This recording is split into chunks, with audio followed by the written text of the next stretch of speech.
श्री कृष्ण ने धीमे स्वर में कहा, जब तक द्रोण के हाथों में शस्त्र हैं, उन्हें कोई पराजित नहीं कर सकता।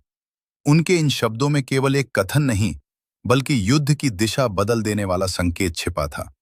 द्रोणाचार्य के बाणों से हर ओर हाहाकार था, हर ओर पराजय की छाया गहराने लगी थी। तभी रथ के अग्रभाग में खड़े श्री कृष्ण ने एक ऐसी योजना रची जो शस्त्रों से नहीं, मन के द्वार से युद्ध जीतने वाली थी। कृष्ण जानते थे, जिस योद्धा को शस्त्र नहीं हरा सकते, उसे उसके हृदय की वेदना परास्त कर सकती है। और उसी क्षण रणभूमि में एक विचित्र घोषणा गूंज उठी। अश्वत्थामा मारा गया। ये शब्द जैसे वज्र बनकर द्रोणाचार्य के हृदय पर गिरे। उनकी आंखों में एक पल को अविश्वास झलका, फिर चिंता और फिर भय। क्या मेरा पुत्र? पर सत्य अधूरा था। वास्तव में मारा गया था एक हाथी, जिसका नाम भी अश्वत्थामा था। पर जैसे ही कोई सत्य को पूर्ण करने को आगे बढ़ा, नर नहीं, कुंजर। उसी क्षण रणभूमि ढोल नगाड़ों की कर्कश ध्वनि से गूंज उठी।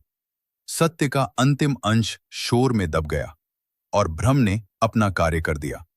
द्रोणाचार्य ने जो सुना, वही उनका सत्य बन गया। उनका हृदय टूट गया। उनकी उंगलियों से धनुष ढीला पड़ गया, बाणों की वर्षा थम गई और वह अपराजेय योद्धा एक असहाय पिता में बदल गया। उन्होंने अपने शस्त्र त्याग दिए और तभी प्रकट हुए धृष्टद्युम्न, जिनकी नस नस में अपने पिता द्रुपद के अपमान और वध का क्रोध प्रवाहित हो रहा था। उन्होंने उस अवसर को पकड़ा जो शायद नियति ने ही उनके लिए रचा था।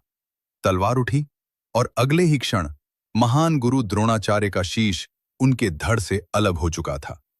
कुरुक्षेत्र की धरती स्तब्ध रह गई। वायु थम सी गई।